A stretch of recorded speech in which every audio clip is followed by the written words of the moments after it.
John McAndrew, father of Jim McAndrew, also working with me at the Magnolia Foundation. Mm-hmm. You are a little bit older than I am, roughly 70 years old. Mm-hmm. You are a baby boomer and a Bitcoiner. Yep. And a Christian. Yep. Baby boomers, this is changing somewhat, but baby boomers are not typically known for their enthusiasm for Bitcoin. Mm-hmm. Start out by telling us a little bit about how you got into Bitcoin. Well, having a son like Jim, as you mentioned, Jim always being heavily into technology, all things technology, and he mentioned this to me about 7 years ago. And, well, it sounded rather, I don't know, outlandish. Couldn't understand it, didn't have a desire to really put the work in to understand it at that point. You know, for fun, I thought, okay, Jim, sure, I'll open an account and put dollars in it. We'll see what happens, you know. And that's where it started in the fall of 2017. So Jim and I continued to kind of talk about that over time.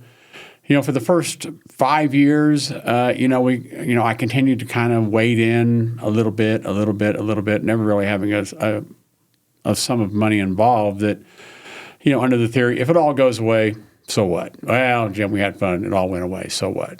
You know, it was a very small percentage of what Angie and I actually had. So it really wasn't scary or anything like that, but it continued to be sort of interesting, and it continued to sort of, just being since the great financial crisis, I guess things really began to change in the country. And so as I read more, listened to a lot of podcasts to try to understand what was happening, it started to make more and more sense. So that's kind of the early days. Right. Yeah. Why do you think baby boomers tend to struggle with Bitcoin?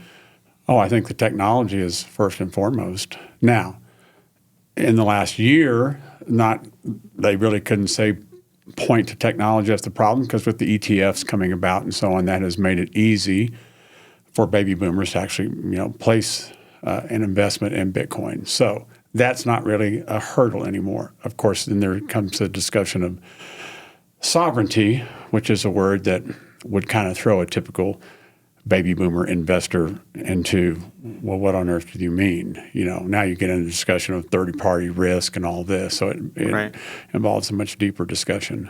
So obviously part of it is kind of technical skill and technical concepts. Right. I was growing up in high school as, cell phones and personal computers were already very widespread. Mm-hmm. I kind of grew up learning how to use them. Right.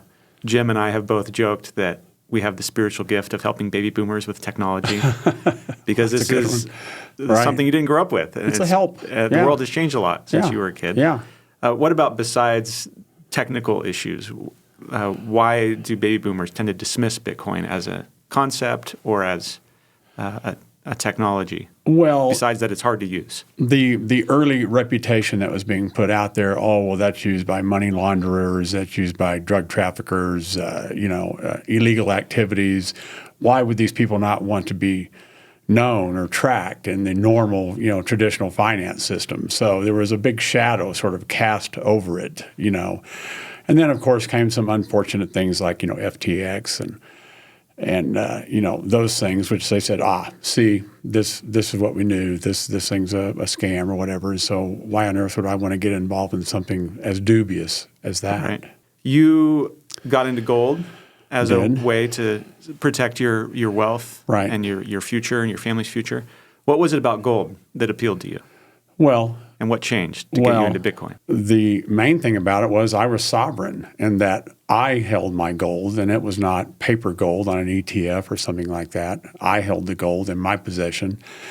And, of course, gold with a 5,000-year track record, there's something you could really believe in and trust in and hold in your hands. Now, being 70 years old, I've been through quite a series of economic upheavals, if you will. And, as time went by, particularly kind of culminated in the, the great financial crisis, 08, 09, and what occurred there. Of course, prior to that, it was the dot-com bust of 2000, 2001. Prior to that, for me personally, where there was the leverage buyout phenomenon of Wall Street of the early 90s, late 80s, and all those things that were going on there to various companies. It impacted my company. That basically drove the company into bankruptcy eventually. So all of these things that happened in the financial system that had broken whatever trust I had in that financial system. So, shortly after the GFC, if we can call it that, I began to say, well, I'll just go into gold. I'll hold gold personally. That can't be taken away. Third-party risk, there is none because now I have it in my possession, and I'll live out my days on my gold stack, quote unquote. Right. So obviously you can still hold your gold. Sure. You can still keep it in your house if you want to, and there's a measure of freedom and independence that comes with that. Sure. Why did your focus shift to Bitcoin? Well, that happened, again, in a gradual period in that first 5 years from 2017 to 2022. Rode the roller coaster of, Bitcoin during those years, continued to kind of learn about it and the technology that was there, and then continued to study things like you mentioned one of your talks recently, economics, the history of the country, the history of the monetary system, and how it was working or not working for people, not just in the U.S., but around the world. Right. And so gold, of course, still works around the world, wherever you are. Fiat in various countries around the world was failing miserably, for people. Now, it is starting to be a huge problem in the U.S., even though we have the dollar standard and so on, but we have inflated that now again, and that began in earnest in about 2010 when the money printer was turned on, and then it really cranked up in 2020 with COVID, and then it just continued on through the Biden presidency, and now has reached $36 trillion, and all of a sudden you start to realize that this is being inflated away. So whatever you're holding in dollars is being inflated away. So, and then, began to study, monetary systems in general and the cycles that they go through. There's I think it's 50-year cycles and 80-year cycles. And, right.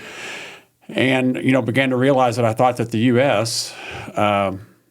Was really headed on that path. Now, it may not be in my lifetime, but it's certainly getting a lot closer. And it's repeated through history, so it cannot, can't be denied. Right. So as I saw that, but the transition from gold, physical gold, to, quote, say Bitcoin, the digital gold, that was something that was a slow process over that 2017 to 2022 period, and then really kicked off after the big pullback in 2022, seemingly hit a bottom.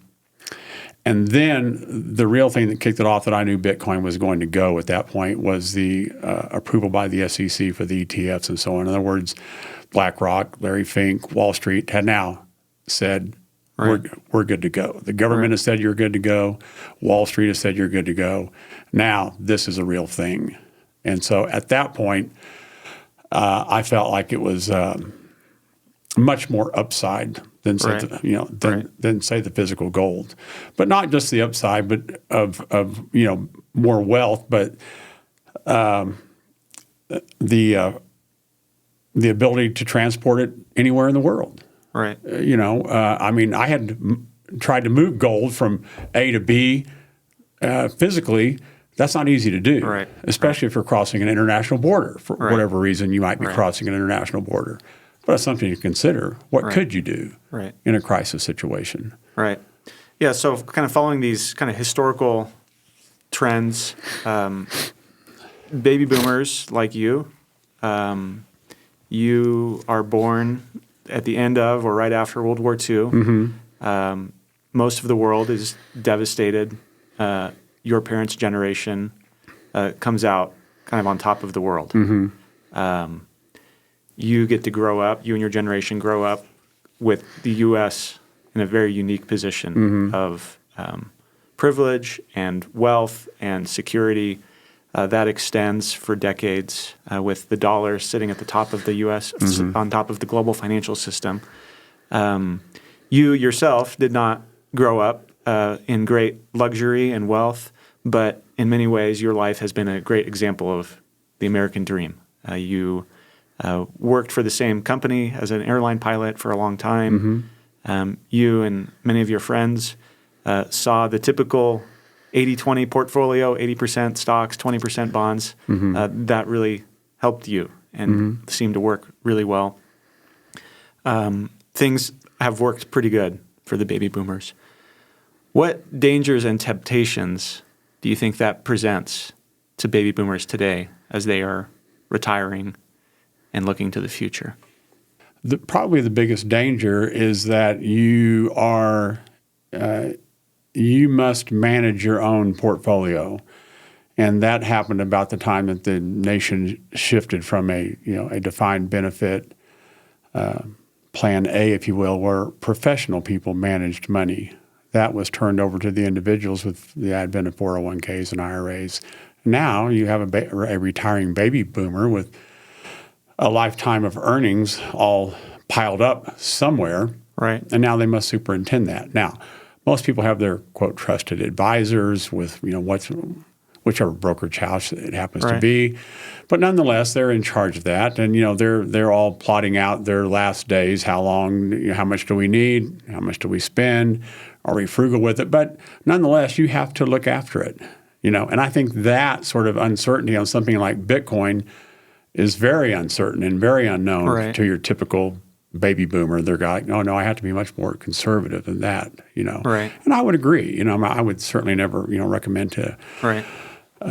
You've told me, trying to talk to some of your friends and peers on the golf course, that they just kind of dismiss you and write you off. Altogether, yes, altogether. I mean, if I talk to 100 people, there's one, maybe two that would say, yeah, you know what, I'm going to try a small position of that. And that's all I would say is, try a 1%, a 2%, a 3%. I mean, most advisors will always have your portfolio. There will always be a 1, 2, 3, 4, 5% of it, what would be in the high risk category. But nonetheless, in terms of temptations or dangers, they have to manage the money. Right. And that's a big responsibility. Not just for themselves, but for their heirs. For their churches, the charities that they love. We have several missionary families that we love dearly that we've known for 40 plus years, and I wouldn't say they're well funded into their retirement, but I would consider it a great honor and privilege if I could perhaps help them with that. Right. And so I feel a real if there's anything I can do to make that happen, I want that. So I don't want to be foolish with what it is I have. Right. Right. Okay. So there are dangers and fears around how do you manage your wealth as you live the last couple decades of your life.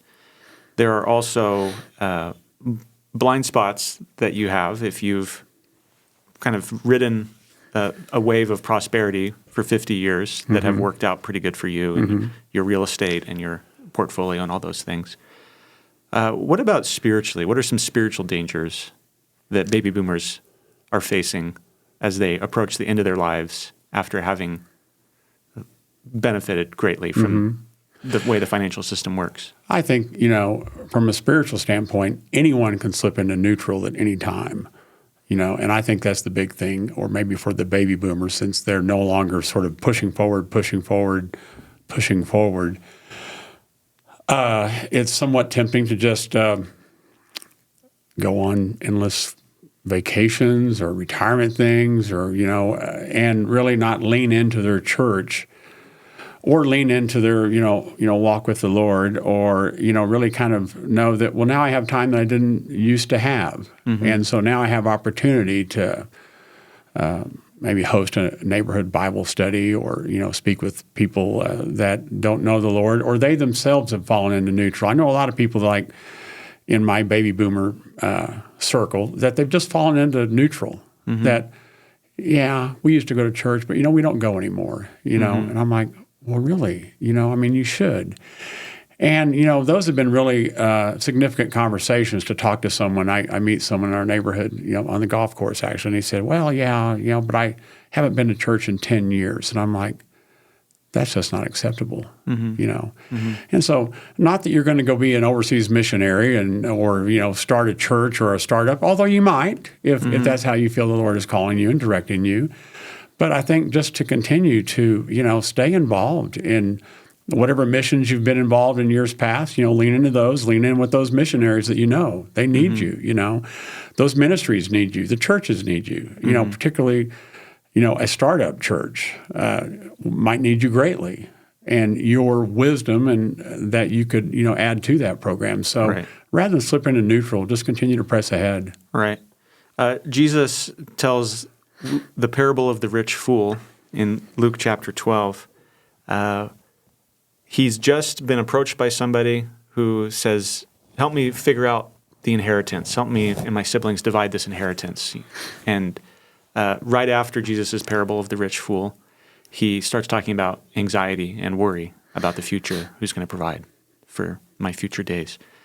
And so in the middle of those, he tells this parable about a man who is materially successful. He makes a lot of money, has a lot of wealth, and he says, I'm going to build up more barns to store up all my wealth. And then he dies, and God faces him and says, what have you done with your life? And how healthy was your soul? And so then Jesus ends and says that God says to him, you fool, this night your soul is required of you, and the things you've prepared, whose will they be? And then Jesus says, so is the one who lays up treasures for himself and is not rich toward God. How can baby boomers in retirement be spiritually rich, even if they're also materially successful? Well, I think it's just what I said, earlier.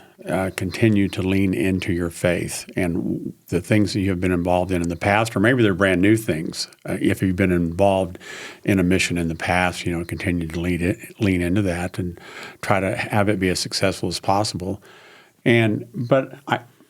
That's huge. But I think in my experience, I think the local church and just the people next door in your neighborhood that you come into contact with every day, just to continue to check on them and their soul, and where are they? Are they in the Word? Are they in prayer? Are they building a stronger, marriage? Are they setting a better example in their walk in the neighborhood? And just continuing to be an example, to the world, of what a real, true, born again, on fire for the Lord Christian would look like. And, just press into that with the years that you have remaining. Right. And the money that you have remaining. Right. The stereotype of the baby boomer, perhaps rooted in some truth, is that it's a generation characterized by great selfishness, living for today, enjoying things. I'm thinking of the song by The Who, My Generation. I hope I die before I get old. Yeah. I don't want to listen to older people. Proverbs 20:29 says that the glory of young men is their strength, but the splendor of old men is their gray hair. There's a joke on the internet about, the baby boomers who are kind of clueless and don't know anything. You say, okay, boomer. There's this kind of dismissive attitude towards older people, not so different from a lot of the ways that your own generation was very dismissive of your parents in the 60s and 70s. Bitcoin is a technology and a movement that skews toward younger generations that are more comfortable with digital technology. In the Bitcoin ecosystem, baby boomers are often viewed as a hindrance or a roadblock. They're just sitting there on their real estate that they've hoarded, and they don't get it, and they're clueless. But this proverb tells us that there's a splendor to getting older, and there's a wisdom that comes with decades of experience. How has aging made you wiser? Well, the wisdom that you're speaking of, whether it be the wisdom of a relationship with your spouse, your family, your friends, and how you might deepen that friendship and that relationship, or the wisdom of ministries you've been involved in and you see, well, this really worked well, or no, that didn't really work so well. The wisdom of knowing when to sort of be patient, not one of my key attributes. I'm generally more of a charging, push forward kind of guy, but there's great wisdom in being patient. And so in terms of direct involvement with people, as regards their spiritual state, I think you're much wiser as a 70-year-old than you were as a 30-year-old, without a question. Now when it comes to, say, treasures, well, certainly you have to be much wiser having, participated in the financial system for 50-some years, and you've seen things that, well, I won't make that mistake again, or I won't do that again, or I'll be smarter next time. And so there's that, as to how to be wise with the money. We all try to be wise, and of course the government very much kind of tries to direct our wisdom by, well, you must do it this way for tax advantage, you must do it this way, you must have a special trust, all these sorts of things. And I think sometimes people get a little too wrapped around the axle on those things. Or, even perhaps, the idea of leaving a large sum of money to children or family members that don't even really need the money. Matter of fact, it'd probably be to their detriment if they had such a money. And then so maybe a wiser, better way to, when you pass on, to where do I leave the money?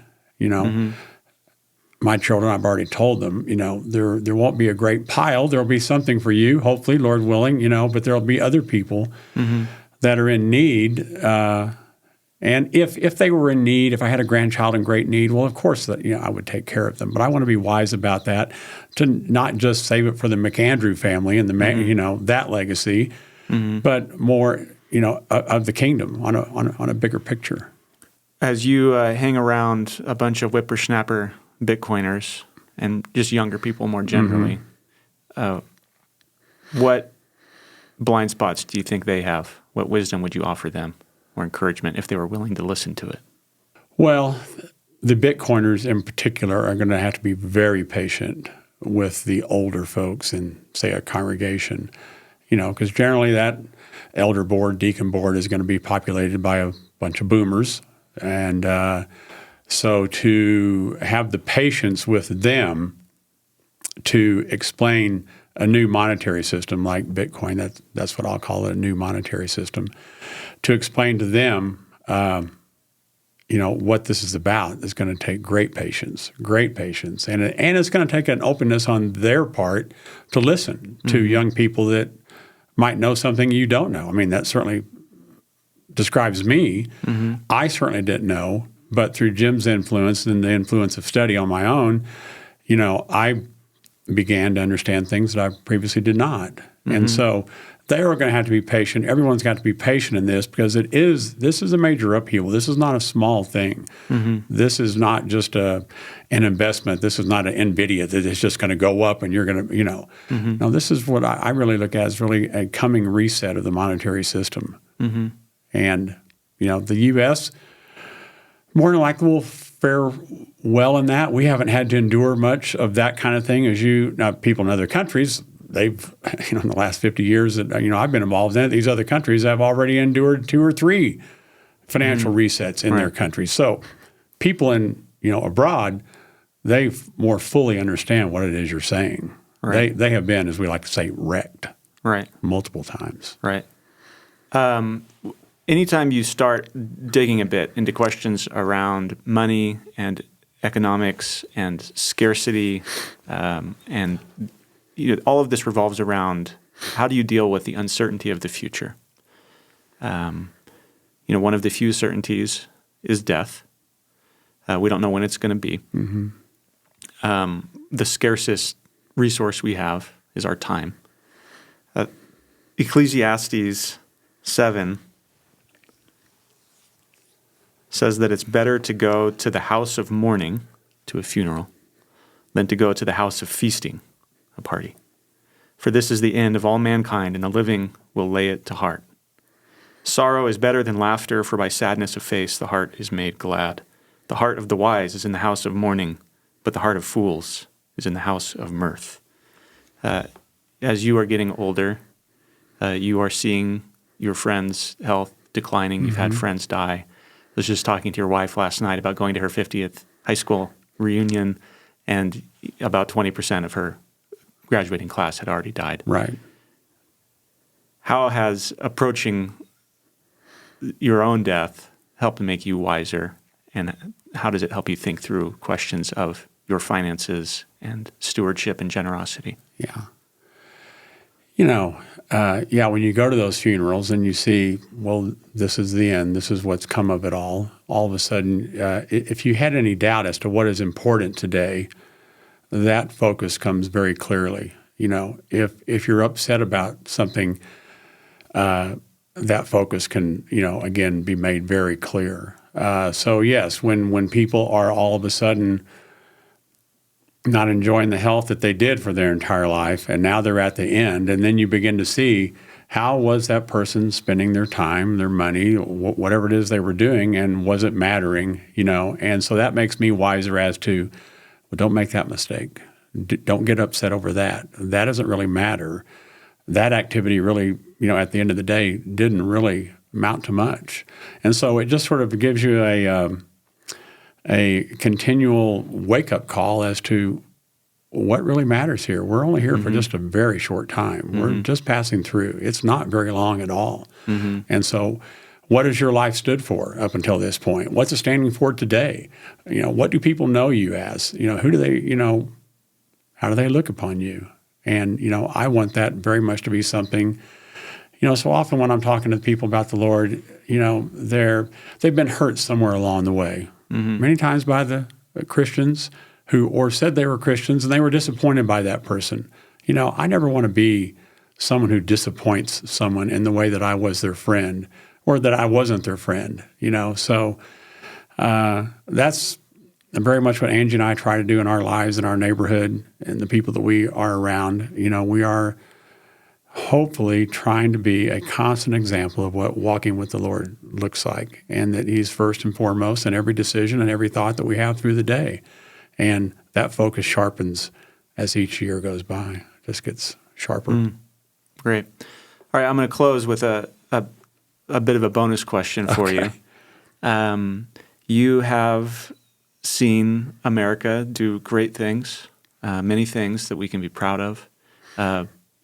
You are someone who loves your country, but has also lived through some pretty hard and sad and disturbing things in the life of your country and of its government. What does it look like to be patriotic, to love your country, but also to be honest and to grieve the things that are going wrong and the trajectories that it's on? Some people think that those are kind of, you're either aware and you're in reality about how terrible things are, and you become very cynical, or you can be kind of living in your little fantasy world of patriotism and love for your country. You're somebody, I think, that holds both of those things together. How do you do that, and what does that look like? That, too, has been kind of a journey in the last 10 or 15 years. I was always a very patriotic person, and I still am. I still consider myself to be a patriot. That being said, though, I realize that my country, in many cases, those in leadership have not really had a very pure heart in that. There's been a lot of self-interest involved, and I don't think the Founding Fathers intended that people would make careers of politics and so on of 30 and 40 and 50 years of being in Washington, D.C. and directing the nation. And so, I think that's led to a lot of corruption, and I think that they have worked with Wall Street, the Federal Reserve, and so on to implement a lot of things that are not good.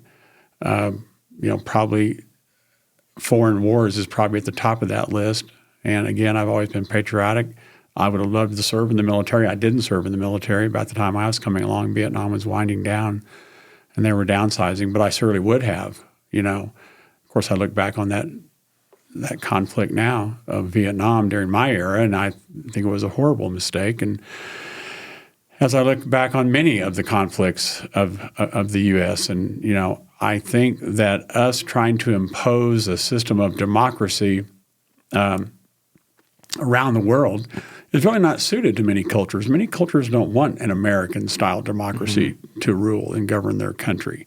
And I think us trying to impose that upon these countries has been a huge mistake.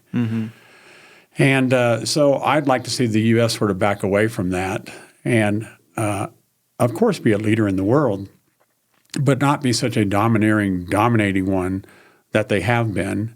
And certainly not, I mean, they have weaponized the U.S. dollar, to basically carry that influence into whatever country they want around the world. And they have made those countries beholden to the U.S. dollar. And so, I think that's wrong looking back on it now. The U.S. dollar and its strength, benefited my generation. We've all done well. We're okay for the most part. But certainly in the last 10, 15 years, it's gotten way out of hand. And so I would like to see the country pull back. And, of course, as a Christian, the social things that the country has descended into are just so abhorrent that it's just unspeakable. The 60 million children that have been murdered, as I consider it. As a Christian, of course, that your ultimate and your primary citizenship is heavenly. Yes. And that the New Jerusalem is coming one day fully to earth. But you're also a citizen of America. Yep. And you have, before God, you have certain duties and responsibilities to your own earthly nation. How does your heavenly citizenship help you to face the joys and the tragedies of American citizenship? Well, that heavenly citizenship directs everything. It is everything, and it oversees everything, and it provides the wisdom that I have. And knowing that this is not my home, America is not my home, and, it's not something you would think that a patriot would say, but America is just one country in history of thousands of countries that have come and gone. Maybe it's hundreds, I'm not exactly sure. And America has been a wonderful thing, but America won't continue forever. America's just for a time as well, just like we are, And someday we will all meet him face to face. Right. And I need to live each day with that in mind. Right. And if I ever descend into anything other than I'm a citizen of heaven and Jesus is my Lord and he has made a way for me to spend eternity in his country, that's where I want to be. That's great. That's a great spot to finish. Thank you, John, for joining us today. Looking forward to talking to you more in the future. Okay. Thanks, Tim.